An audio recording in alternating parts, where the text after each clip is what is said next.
We got a really fascinating collection of stuff here. Like we're talking everything from the nitty-gritty of how drugs are made at the molecular level, medicinal chemistry and all that, all the way to the big picture of how pharmaceutical companies actually get those drugs out there, like the whole development process. And today, we're going deep, really deep into a part of that process that most people don't even think about, but that's absolutely crucial: regulatory affairs. Yeah, that's right. It's kind of like, everyone gets excited about the big scientific breakthroughs, right? Like discovering a new drug or a new therapy. Right. But there's this whole system in place, like a framework that makes sure those discoveries actually become something that can help people safely and effectively. So that's what we're going to untangle today, using all this great material you've pulled together on medicinal chemistry, preclinical stuff, clinical trials, all of it. Exactly. And our mission here, if you will, is to, first off, like really get clear on who the major players are in this world. What are the agencies? What are the guidelines they set? All that good stuff. Then we want to understand, like, what do these regulatory professionals, these experts, actually do? What's their role? And finally, we'll even try to peek into the future a little bit, like what's coming down the pike in this field. As always, we want to make this stuff clear, engaging, and most importantly, relevant for you. Absolutely. And I think it's a perfect time for a deep dive like this because the regulatory landscape is constantly shifting. Like one of the biggest shifts we're seeing right now is this huge influx of totally new types of therapies. We're talking gene therapies, personalized medicine, things that were barely on the radar even a few years ago. Yeah, for sure. Okay, so let's get started. You mentioned players, right? Like, who are the big names, the agencies we need to know about in this regulatory world? So the biggest name, at least here in the U.S., is the FDA, the Food and Drug Administration. Right, everyone's heard of the FDA, but what's their actual authority based on? Legally speaking, how do they get to tell drug companies what to do? That's a great question. So their power basically comes from this really specific legal framework. Specifically, we're talking Title 21 of the Code of Federal Regulations. Okay, Title 21, got it. Yeah, and within that, there's this one section, Part 312, that's super important.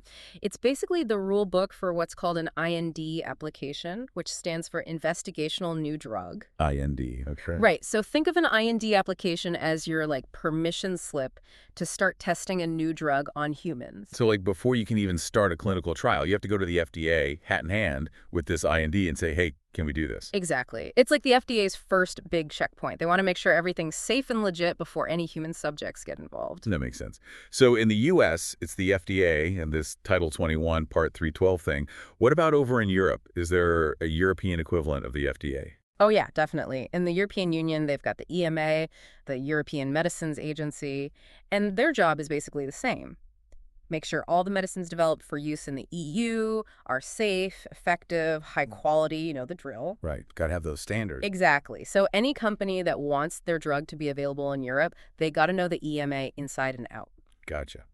So we've got the FDA in the U.S., the EMA in Europe. Now, you mentioned another organization earlier, the ICH. What does that stand for again? International Council for Harmonization. And it's kind of unique because unlike the FDA or EMA, the ICH doesn't actually have any legal authority. They don't set any official regulations. Okay, interesting. So if they don't have that kind of power, what do they actually do? Why are they important? So what the ICH does is bring together these regulatory authorities like the FDA and the EMA and the pharmaceutical industry from all the major regions, US, Europe, Japan.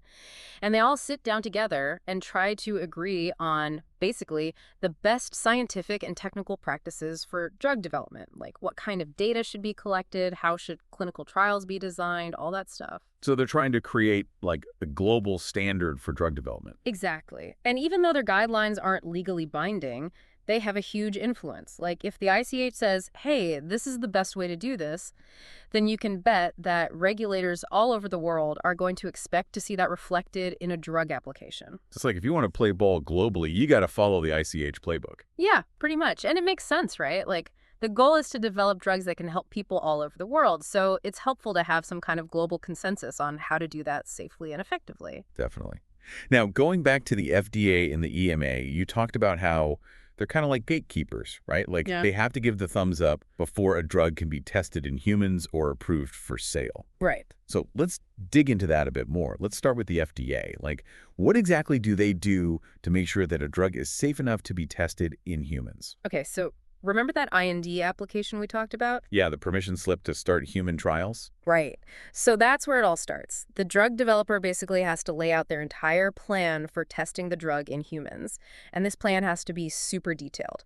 It includes everything from the drug's chemical structure to how it's made, results from any preclinical studies, and the exact protocol for the proposed clinical trials. Okay, so they really have to show their work, so to speak. Oh, yeah, absolutely. And then the FDA takes all that information and goes over it with a fine-tooth comb. They're looking for anything that might raise a red flag about the drug's safety. Like what kind of red flags? Well, for example, they might be looking at the results from the preclinical studies and say, this drug caused some weird side effects in animals. We need more data before we're comfortable letting you test it in humans. Right, so they're really acting as the protectors of human subjects. Exactly. It's a huge responsibility. And one of the things your sources really emphasize is that understanding these regulations, like really understanding them, is crucial from the very beginning of drug development. Makes sense. Like, you can't just wing it and hope for the best when you're dealing with people's health. Yeah. So it's all about doing your homework and making sure everything is up to snuff before you even go to the FDA. Exactly. And the same goes for the EMA. They have their own set of requirements, which may be similar but not necessarily identical to the FDA's. So if you're a drug company and you want to market your drug in both the US and Europe, you have to be aware of both sets of regulations. Gotcha. Now, let's circle back to the ICH. You said earlier that they don't have any real legal power, but that their guidelines are still super influential. Like, how does that work in practice? Why do companies actually pay attention to what they say? So the thing about the ICH is that it represents this kind of like global consensus. Like all the major regulatory agencies and pharmaceutical companies have agreed that, yeah, these are the best practices for drug development. So even though they're not legally binding, it's in everyone's best interest to follow them. Because if you don't, Well, let's say you're a drug company and you decide to do things your own way, completely ignoring the ICH guidelines. Now, you might be able to get your drug approved in one country, but it's going to be a lot harder to get it approved elsewhere. because other countries are going to be like, hey, why didn't you follow the standard playbook? Exactly. So it's really about streamlining the process. Like if everyone's on the same page about what data needs to be collected and how things should be done, then it makes it easier for drugs to be developed and approved globally. And that ultimately means that patients get access to new treatments faster. Precisely. So while the ICH might not have the same kind of legal clout as the FDA or EMA, it plays a super important role in shaping the global drug development landscape. Okay, that makes a lot of sense. Now, all this talk about regulations and guidelines, it makes me wonder, like, who actually deals with all this stuff? Like, within a drug company, who's responsible for navigating this whole regulatory maze? That's where regulatory affairs professionals come in. They are the experts, the people who live and breathe this stuff. So they're like the regulatory whisperers. Yeah, kind of. They have to have a deep understanding of all the relevant regulations and guidelines, and they're responsible for making sure that every step of the drug development process is done by the book. So it's not just about, like, filling out paperwork at the end, right? No, not at all. They're involved from the very beginning. Like, even in those early preclinical studies, they're working with the scientists to make sure that the studies are designed in a way that meets regulatory requirements. So they're like the bridge between the scientists who are developing the drug and the regulatory agencies who are overseeing the whole process. Exactly. And one of the things that your sources emphasize is that this communication between the drug developers and the regulatory agencies is ongoing. It's not just a one-time thing. So it's a constant back and forth. Exactly. And that's where the regulatory affairs professionals really shine. They're the ones who keep that communication flowing and make sure that everyone is on the same page. So they're kind of like the diplomats of the drug development world. Yeah, I like that analogy because they really do have to be skilled communicators and negotiators. They have to be able to explain complex scientific concepts to regulators who might not have a scientific background. And they also have to be able to advocate for the company's position while still staying within the bounds of the regulations. It sounds like a pretty demanding job.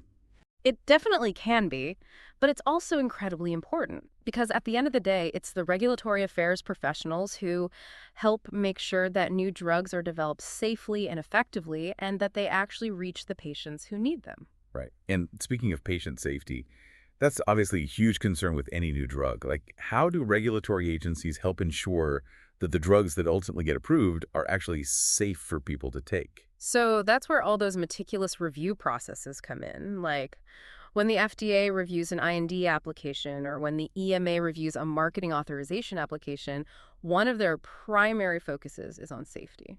So they're looking for any potential red flags, anything that suggests the drug might be harmful. Exactly. They look at the preclinical data, they look at the clinical trial data, they look at everything. And they're guided by all those regulations and guidelines we talked about earlier, like the ones from the ICH. And they're constantly monitoring the safety data even after a drug is approved. Like, if there are reports of unexpected side effects, they can take action. So it's not just a one-time check.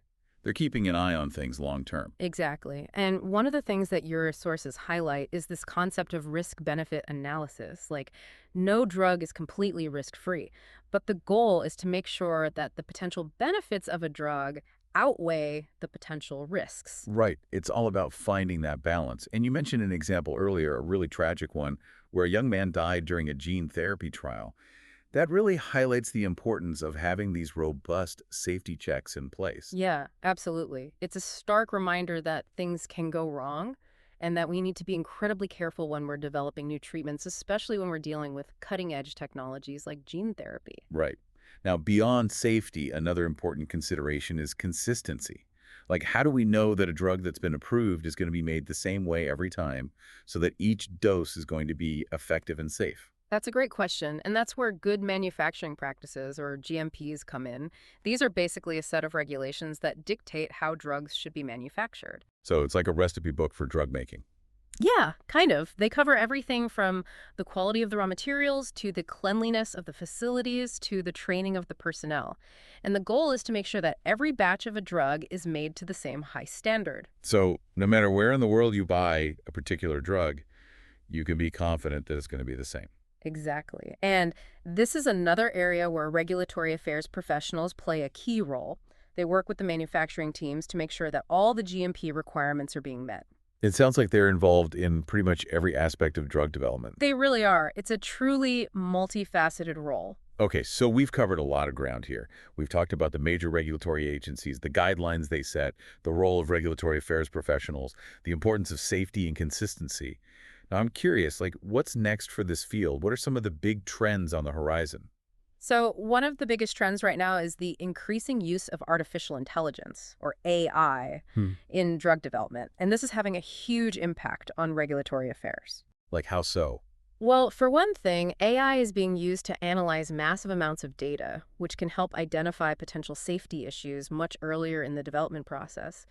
And it's also being used to personalize treatments, which raises a whole new set of regulatory challenges. Right, because if every patient's getting a slightly different treatment, how do you regulate that? Exactly. It's a whole new ballgame.